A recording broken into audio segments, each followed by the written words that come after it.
जलन। ममता बहुत ही सीधी और प्यारी लड़की थी, वहीं सुनील एक सरल और आगे बढ़ने की सोच रखने वाला लड़का। सुनील, बेटा सुनील कहाँ है? अरे ज़रा एक गिलास पानी तो दे दो। हाँ माँ, अभी आया। क्या माँ, पानी तेरे सर के पास ही तो रखा है, क्या हो गया है? तबीयत खराब है क्या? अरे नहीं नहीं, वो उठने का मन ही नहीं कर रहा था तो देखा ही नहीं। वैसे क्या कर रहा है? यहाँ बैठना मेरे पास। माँ पढ़ रहा था। वो कहना नौकरी में तो वक्त नहीं मिलता, अब ऑफिस से घर आकर ही तो वक्त मिलता है। अच्छा अच्छा ठीक है, पढ़ ले जा बेटा। सुनील पढ़ लिख कर और आगे बढ़ना चाहता था, लेकिन माँ की तबीयत खराब देखकर सोचता है कि शादी ही कर ले। कब तक माँ का ख्याल वो अकेले रख पाएगा? तो एक दिन, माँ ये ममता है, मैंने इससे शादी कर ली है। तुम्हारी तबीयत भी ठीक नहीं रहती तो मैंने सोचा शादी कर लेता हूँ। घर संभालने वाली और तुम्हें संभालने वाली कोई आ जाएगी तो अच्छा रहेगा। माँ अचानक से सामने बहू देखकर हैरान रह जाती है। बेटा ये क्या बात होती है? न बैंड, न बाजा, न दहेज, न शगुन, ऐसे कैसे बहू आ गई? माँ तू तो जानती है मैं नौकरी के साथ पढ़ाई कर रहा हूँ, तो कहाँ से इतना पैसा बचा पाता कि धूमधाम से शादी करता। वैसे भी माँ लोग तो आकर खाकर निकल जाएंगे, इसलिए बस वैसे ही। माँ जी, मैं आपका ख्याल रखूंगी। वैसे भी ये आगे की पढ़ाई कर रहे हैं, अच्छा कुछ कर गए तो सबके दिन फिर से अच्छे आ जाएंगी। सास को ममता की बात ठीक तो लगती है, लेकिन मन में कहीं ना कहीं लगता है कि कहीं बहू बेटे को लेकर फुर्र ना हो जाए और फिर तो वो रह जाएगी अकेली।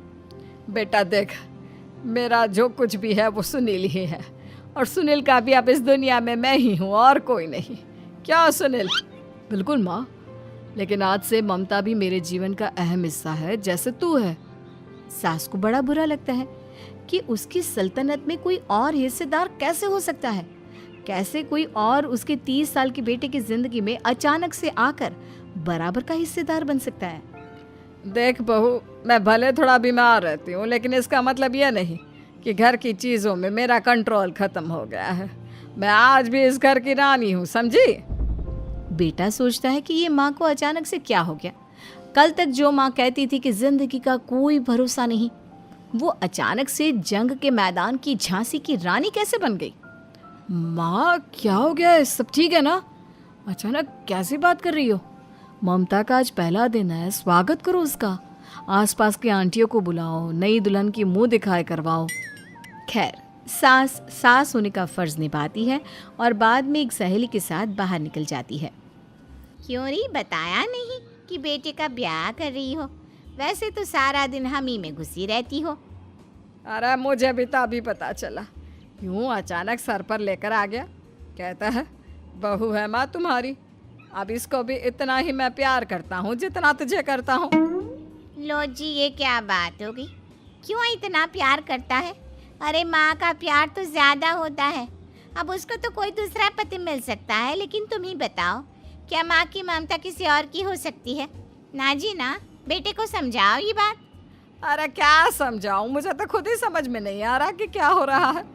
जो बेटा कल तक माँ माँ करता था, अचानक से बीवी बीवी का राग आलाप रहा है।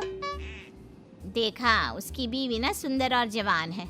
सुंदरता के आगे तो एक से एक नहीं टिके, तो तेरा बेटा किस खेत की मूली है?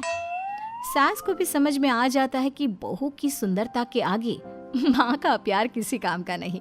उधर बीवी, ए जी, अम्मा जी सहेलियों को छोड़ने गई थी, अभी तक आई नहीं, हम देख आए क्या? अरे रहने दो ना, आ जाएंगी। कहाँ जाएगी, उनकी आदत है, एक बार जाती है तो पूरी पंचायत खत्म करके ही आती है।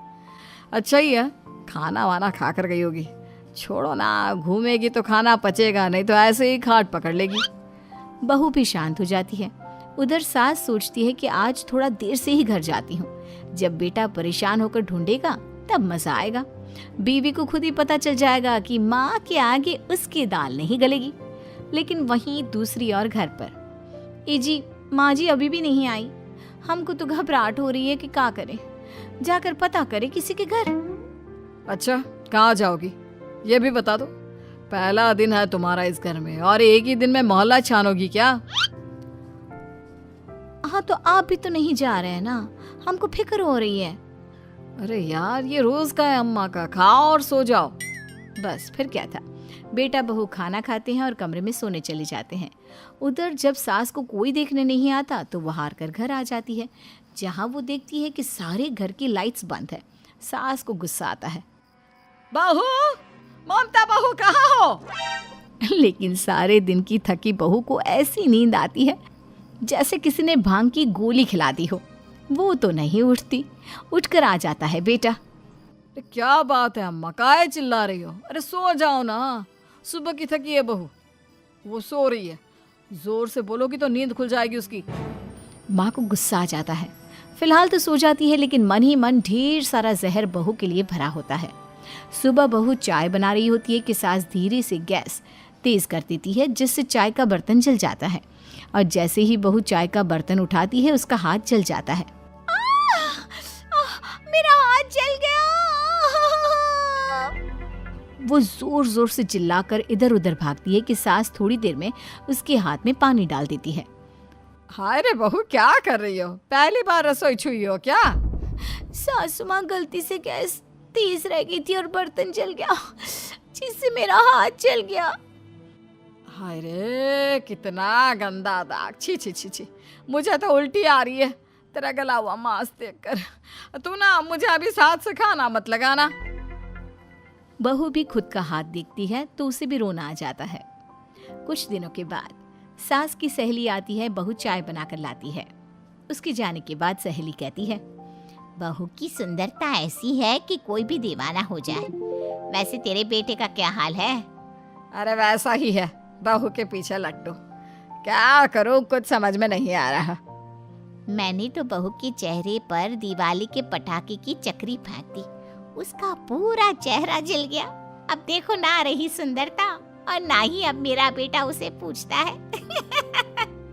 अरे अब तो वो उसे छोड़कर दूसरी भी देखने को बोल गया है मुझे। बहू सारी बात सुन रही होती है। आंटी एक बात बताइए, क्या भरोसा है कि दूसरी सही आए और आपके अनुसार रहे? देखिए आंटी, मेरी सासू माँ को गलत बात सिखाने की जरूरत नहीं है। हमारा परिवार साथ में खुशी से रह रहा है। देख बहू, मेरी सहेली की बेइज्जती ना कर, वही अच्छा रहेगा तेरे लिए, समझी? बहू नहीं मानती है। वो बार बार उनकी सहेली को घर से निकल जाने को कहती है। तभी सास की सहेली पास के चूल्हे से लकड़ी लाकर बहू के चेहरे पर लगा देती है। बहू जोर जोर से रोने लगती है। अरे ये क्या कर दिया? मैंने कहाँ किया, ये तो तूने किया। तू ही नहीं चाहती थी कि बहू बेटे के साथ रहे, भला मैं क्यों करूँगी? मैं तो चली, निपटो अब। बहू रो रही होती है, दर्द से चिल्ला रही होती है, लेकिन सास उसे डॉक्टर के पास नहीं ले जाती। तभी पति आता है। क्या हो गया ममता? ये दाग कैसे लगा? तुम कैसे जली? ममता कुछ नहीं कहती, बस दर्द से करा रही होती है। पति माँ की तरफ देखता है। हो ना हो माँ, ये पक्का आपका काम है। आप ही ममता से जला करती थी ना। देखना माँ, अब पुलिस आएगी, केस बनेगा, लेकिन पहले मैं ममता को अस्पताल लेकर जा रहा हूँ। सभी अस्पताल जाते हैं, जहाँ डॉक्टर ममता की सास से कहते हैं, आपने तो नहीं जलाया ना बहू को? अब ममता की सास के तो पसीने छूट रहे होते हैं। वो घबरा कर कहती है, ना ना डॉक्टर साहब, कैसी बात करते हैं? हम क्या जलाएंगे अपनी बहू को? डॉक्टर ममता के पति से पूछते हैं। देखिए, क्योंकि ये ससुराल में जली है तो मामला पुलिस का बनता है, तो आप पहले पुलिस को बुलाइए, तभी इलाज पूरा होगा। सास डर जाती है कि अब तो बच्ची जिंदगी जेल में ही रहना होगा। रहने दीजिए ना, पुलिस को क्यों बुलाना? सारी हंसी खत्म हो जाएगी जब पुलिस के डंडे पड़ेंगे। बहू को जलाना भले ही बहुत आसान हो, लेकिन उसके बाद सारी जिंदगी जेल की हवा खाना। सास डर जाती है। पुलिस आती है। पास लेटी दर्द से करा रही ममता स्टेटमेंट देती है। तो क्या हुआ था? कैसे जली आप? ममता पास खड़ी सास को देखती है। बेटी बताओ, कैसे जल गई तुम? ओए, काका का किरण वाली शाहरुख, चुप, बिल्कुल चुप। सास चुप। सभी इंतजार करते हैं कि ममता क्या बोलेगी। जी मैं खाना बना रही थी, लकड़ी उड़कर मेरे ऊपर गिर गई और मैं जल गई। सास बहू की बात सुनकर रोने लगती है। देखा माँ, कितनी समझदार है ममता। ये चाहती तो, हाँ बेटा, ये चाहती तो मैं आज जेल में होती। मुझे माफ कर दे। मैं आगे से अभी कभी ऐसा नहीं करूंगी। बहू के साथ मिलकर रहूंगी। मुझे माफ कर दे।